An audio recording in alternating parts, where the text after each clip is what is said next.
শেখ হাসিনাকে ভারত খেলছে। অতীতে যেমন 15 বছর ধরে শেখ হাসিনাকে ব্যবহার করছে, তখনও যেমন আর এক খেলা ছিল, এখন একটা ভিন্ন খেলায় শেখ হাসিনাকে ভারত খেলাচ্ছে। এটি হচ্ছে বিষয়। এটা বোঝার জন্য খুব বিশেষজ্ঞ হওয়ার দরকার নেই দর্শক। আসলে শেখ হাসিনার বাংলাদেশে ফেরত আসা, এটা শেখ হাসিনার ঘোষণার উপর নির্ভর করে না, নির্ভর করে ভারতের উপর। পুরো এই যে খেলাটা চলতেছে, এটা হচ্ছে ভারতের খেলা, আর কিচ্ছু না।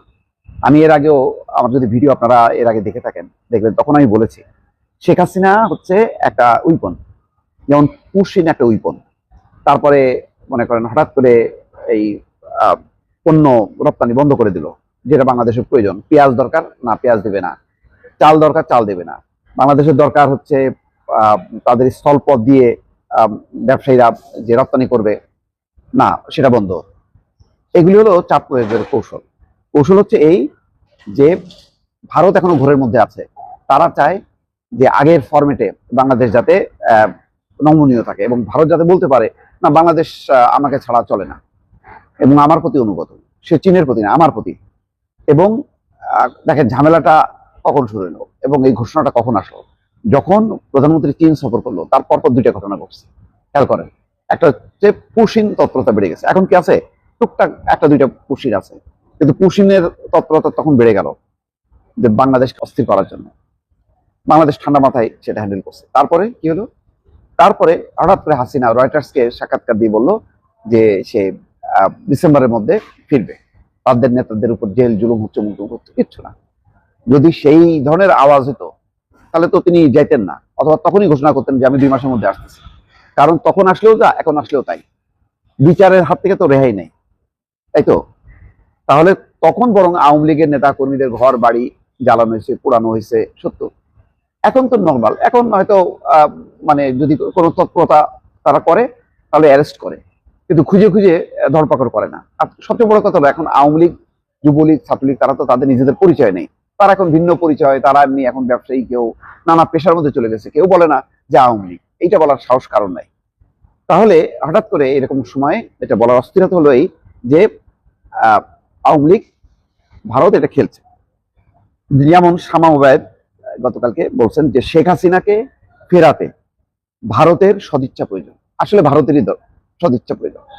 হাসিনা কোনোদিনও নিজের ইচ্ছা আসবে না। শেখ হাসিনা, কারণ তার কি সরকারের প্রতি আস্থা আছে? তার কি বাংলাদেশের বিচার বিভাগের উপর আস্থা আছে? আদালতের উপর আস্থা আছে? নেই। সে জানে সে তো অপরাধ করছেই, তাহলে তার নিয়ম অনুযায়ী শাস্তি হবে। এমন তো না যে মানে মিথ্যা মামলা, মানে কোনো ঘটনা ঘটেনি, মানে উনি একেবারেই মানে চমৎকার একটা সুশাসনের মধ্যে ছিল, এবং শেষ সময় 1400 যে জাতিসংঘের রিপোর্ট অনুযায়ী যে মারা যায়নি মানুষ, তা তো না। তাহলে এটার জন্য তো দায়ী দায়িত্ব আছে। কার দায়িত্ব আছে? যারা গুলি করেছে তারা, আর যারা নির্দেশ দিয়েছে। তো শেখ হাসিনা কি? শেখ হাসিনা নিজে গুলি করছে না, গুলি করেনি। তিনি হচ্ছে নির্দেশদাতা। তো নির্দেশদাতার হবে না, বিচার হবে না। এখন শেখ হাসিনার এই যে উনি নিশ্চিতভাবে জানেন যে তার বিচার হবে, তাহলে উনি কি নিচে আসবেন? আসবেন না। তাহলে কিভাবে আসবেন? আসবেন ভারত যদি মনে করে যে বাংলাদেশে গণহত্যা চালাইছে এবং জাতিসংঘের রিপোর্টেও আছে, এবং বাংলাদেশের সাথে সুসম্পর্ক দরকার, প্রত্যর্পণ চুক্তি আছে, অপরাধী প্রত্যর্পণ চুক্তি, তারাও তাই যদি ভারত যদি ফেরত পাঠায়, একমাত্র সেটা সম্ভব। নতুবা এখন তিনি যে স্ট্যাটাস আছেন, তিনি কি অতিথি, তিনি রাষ্ট্রীয় অতিথি। দালাই লাম, যেমন তিব্বতের আর এক নেতা দালাই লাম আছে রাষ্ট্রীয় অতিথি হিসেবে, শেখ হাসিনাও সেই স্ট্যাটাসে আছে। তো সেখানে মানে শেখ হাসিনা থাকলে ভারতের খুশি, কারণ শেখ হাসিনা দিয়ে নাড়াচাড়া করাবে মাঝে মধ্যে, এবং বাংলাদেশে অস্থিরতা হবে।